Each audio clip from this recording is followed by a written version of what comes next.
আসসালামু আলাইকুম। ফারজানা নাহিদ জানাচ্ছি টিভিতে রাতের খবর। অতীতে যারা একত্রিত হয়ে বিএনপির বিরুদ্ধে ষড়যন্ত্র করেছিল তারাই এখন সরকার ফেলে দেওয়ার ষড়যন্ত্র করছে বলে মন্তব্য করেছেন প্রধানমন্ত্রী তারেক রহমান। অর্থ পাচারকারীদের বিরুদ্ধে হুঁশিয়ারি দিয়ে তিনি বলেছেন, পাচার বন্ধ করে তা জনকল্যাণে ব্যবহার করা হবে। মৌলভীবাজারে ফ্যামিলি কার্ড বিতরণের তৃতীয় পর্যায়ের উদ্বোধন করে তিনি এসব কথা বলেন। উমেদ আলীকে সাথে নিয়ে ফরিদ আহমেদ ভূঁইয়ার ক্যামেরায় খান আলামিনের রিপোর্ট। বৃষ্টির সঙ্গে হাজারো মানুষের মিতালি। প্রধানমন্ত্রী তারেক রহমানকে বরণ করতে বৃষ্টিকে আলিঙ্গন করে শ্রীমঙ্গলের ভিক্টোরিয়া উচ্চ বিদ্যালয় মাঠ কানায় কানায় পূর্ণ। ফ্যামিলি কার্ড বিতরণের তৃতীয় পর্যায়ের কার্যক্রম উদ্বোধন করেন প্রধানমন্ত্রী তারেক রহমান। 155 উপকারভোগীকে দেয়া হয় কার্ড সুবিধা। ফ্যামিলি কার্ডের মতো বিভিন্ন কর্মসূচির অর্থ প্রাপ্তি নিয়ে বিরোধীদের সমালোচনার জবাব দেন প্রধানমন্ত্রী। বলেন, অর্থ পাচার রোধ করে সেই অর্থ ব্যয় করা হবে জনগণের মাঝে। পরিবর্তন হবে দেশ ও মানুষের ভাগ্য। জনগণের টাকা আর পাচার হতে দেব না আমরা। জনগণের টাকা দিয়ে জনগণের জন্য কাজ করা হবে, জনগণের অর্থ দিয়ে দেশের জন্য কাজ করা হবে, দেশের ভাগ্যের পরিবর্তনের জন্য কাজ করা হবে, জনগণের জন্য কাজ করা হবে। কাজে ইনশাল্লাহ টাকার কোনো অভাব হবে না। প্রধানমন্ত্রী বলেন, যে বাজেটের পুরোটাই জনগণের কল্যাণে ব্যয় হবে সে বাজেটকে যারা গণবিরোধী বলে তারা জনগণের শত্রু। তাদের বিষয়ে সতর্ক থাকতে হবে। জনগণের জন্য যেই বাজেটে সকল ব্যবস্থা রেখেছি সেই বাজেটকে যারা গণবিরোধী বলে তারা কি কখনো জনগণের বন্ধু হতে পারে? তাদের ব্যাপারে আপনাদেরকে সচেতন থাকতে হবে। শ্রীমঙ্গলে 155টি পরিবারের স্বপ্নের সূচনা হলো। প্রধানমন্ত্রী তারেক রহমানের এমন স্বপ্নযাত্রা অব্যাহত থাকুক, এই প্রত্যাশার কথাই জানিয়েছেন উপস্থিত সবাই। পরে মৌলভীবাজার উচ্চ বিদ্যালয় মাঠে ফ্যামিলি কার্ড বিতরণ অনুষ্ঠানে যোগ দিয়ে প্রধানমন্ত্রী বলেন, দীর্ঘ লড়াই সংগ্রামের পর মানুষের গণতান্ত্রিক অধিকার, বাক ও ব্যক্তি স্বাধীনতা প্রতিষ্ঠিত হয়েছে। দেশের মানুষ দেশে এখন স্থিতিশীলতা চায়, শান্তি চায়। জনগণ টাইম দিয়েছে বিএনপিকে 5 বছর। সামনের সময় হচ্ছে দেশের ভাগ্যের পরিবর্তন করার। জনগণের রায়ের বিরুদ্ধে যারা কথা বলে তাদের বিষয়ে সজাগ থাকার আহ্বান জানান প্রধানমন্ত্রী। বিএনপির বিরুদ্ধে একত্রিত হয়ে যারা আন্দোলন ষড়যন্ত্র করেছিল গণতন্ত্রের বিরুদ্ধে, মানুষের ভোটের অধিকারের বিরুদ্ধে, সেই তারা এখন আবার বলছে সরকারকে সময় দেওয়া যাবে না। মনে আছে তো 71-এ কি করেছিল? মনে আছে তো 86-তে কি করেছিল?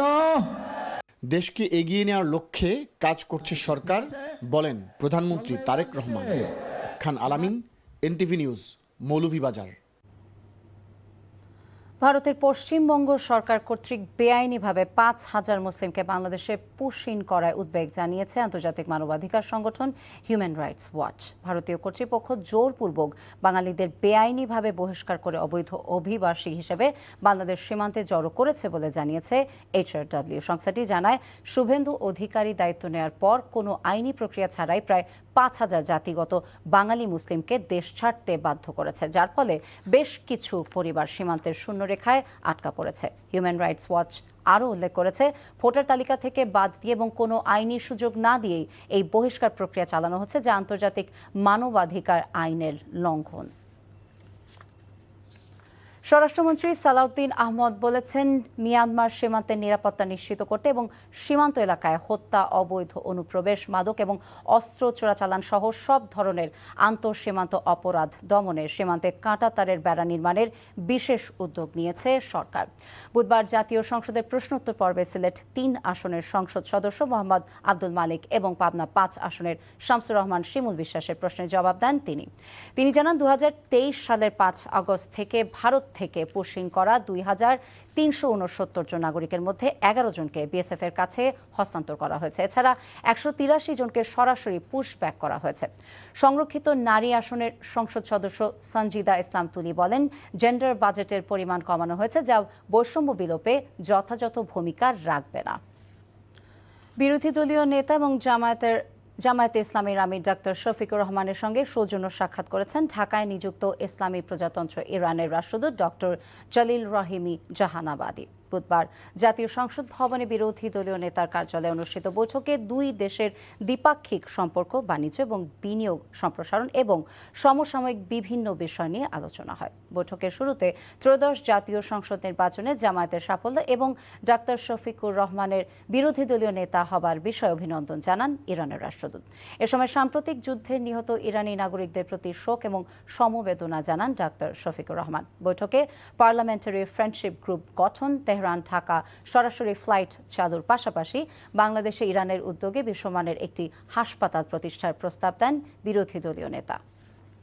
এদিকে বিশ্বকাপের প্রথম ম্যাচে পছন্দের দলের দাপুটে জয় উচ্ছ্বাসে ভাসছে বাংলাদেশে আর্জেন্টিনার সমর্থকরা। ঢাকা বিশ্ববিদ্যালয়ের টিএসসিতে বড় স্ক্রিনে খেলা দেখে উচ্ছ্বাসে ফেটে পড়েছেন মেসির ভক্তরা। বিশ্বকাপের শুরুতেই বড় জয়কে হর্ষধ্বনি দিয়ে উদযাপন করলেন আকাশী জার্সির হাজারো সমর্থক।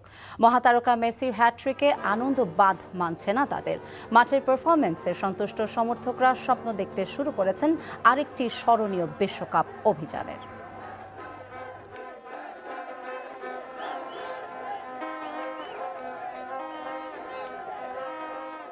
বিশ্বকাপ এবার আমরা নিব ইনশাল্লাহ। মেসির হাতেই আমরা বিশ্বকাপ দেখতে চাই এবারে। প্রথম ইতিহাসের বিশ্বকাপে কেউ তিনটে গোল দিল, সে আমাদের মেসি। আমার অনেক ভালো লাগতেছে একসাথে সবাই খেলা দেখে মনে হইতেছে ফাইনালে যে কাপ নিয়ে নিবে।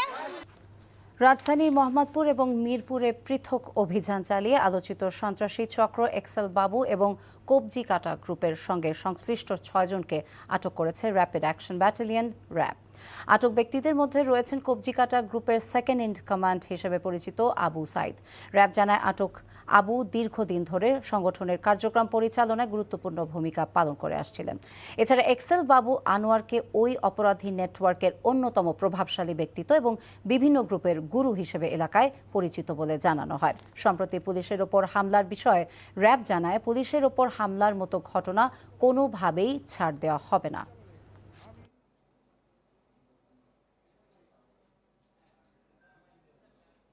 বিকাশের দোকানে ঢুকে বিকাশের এজেন্টকে প্রকাশপত্র দিয়ে কুপিয়ে তার কাছে থাকা 3 লাখ টাকা মোবাইল ছিনতাইয়ের ঘটনা ঘটে। প্রাপ্ত তথ্যের ভিত্তিতে আদাবর থানা পুলিশ তুরাগ হাউজিং এলাকায় ছিনতাইকারীদের আস্তানায় অভিযান পরিচালনা করতে গেলে ছিনতাইকারীরা দেশীয় অস্ত্র নিয়ে পুলিশের উপর আক্রমণ করে। আত্মরক্ষার্থে পুলিশ পাল্টা গুলি চালালে আমির ও রুবেল নামে 2 ছিনতাইকারী গুলিবিদ্ধ হয়। অন্যান্য সদস্যদের গ্রেপ্তার এবং অস্ত্র উদ্ধারের লক্ষ্যে র্যাব 2 এর গোয়েন্দা টিম ঘটনাস্থল এবং আশপাশ এলাকায় গোয়েন্দা নজরদারি বৃদ্ধি করে। বরিশালে অটো চালককে হত্যার ঘটনা অভিযুক্ত খুনির বাড়িতে আগুন দিয়েছে বিক্ষুব্ধ জনতা। বুধবার দুপুরে নগরীর 26 নম্বর ওয়ার্ডে এই ঘটনাটি ঘটে। এর আগে সোমবার নগরীর কালিজিয়া নদীতে ভাসমান অবস্থায় এক যুবকের লাশ উদ্ধার করে পুলিশ। উদ্ধার হওয়া লাশটি হত্যাকাণ্ডের শিকার বলে নিশ্চিত করেছে পুলিশ। সোমবার লাশ উদ্ধারের পর কোতোয়ালি মডেল থানায় বাদী হয়ে হত্যা মামলা করেন নিহতের বাবা রশিদ মোল্লা। মামলার পরপরই হত্যাকাণ্ডে জড়িত 4 জনকে গ্রেফতার করে পুলিশ। এই গ্রেফতারের খবর জানাজানি হবার পর আসামিদের বাড়িতে হামলা চালিয়ে ঘরসহ অন্য সকল স্থাপনা ভাঙচুর এবং আগুন দিয়ে পুড়িয়ে দেয় স্থানীয় জনতা। সিলেট তাবলিগ জামায়াতের ধোপা দিঘির উত্তরপাড় আঞ্চলিক শাখার আমির ইব্রাহিম আবু খলিল হত্যা মামলায় তার স্ত্রী ফাতিহা মাশকুরাকে হাইকোর্টের দেওয়া মৃত্যুদণ্ড থেকে খালাস দিয়েছে সুপ্রিম কোর্টের আপিল বিভাগ। আজ প্রধান বিচারপতির নেতৃত্বাধীন আপিল বিভাগ এই রায় ঘোষণা করেন। ফলে এই আসামির মুক্তিতে কোনো বাধা নেই বলে জানিয়েছেন তার আইনজীবী SM শাহজাহান। তিনি বলেন, এই মামলায় কোনো প্রত্যক্ষ সাক্ষী নেই, এমনকি এই নারী তার স্বামীকে হত্যা করেননি, অন্য কেউ হত্যা করেছে। এমনকি স্বামীকে হত্যা করেছেন মর্মে যে স্বীকারোক্তিমূলক জবানবন্দি নেওয়া হয়েছিল তাও জোরপূর্বক করা হয়েছিল বলে প্রমাণিত হয়েছে। সবকিছু বিবেচনায় আসামিকে খালাস দেওয়া হয়েছে।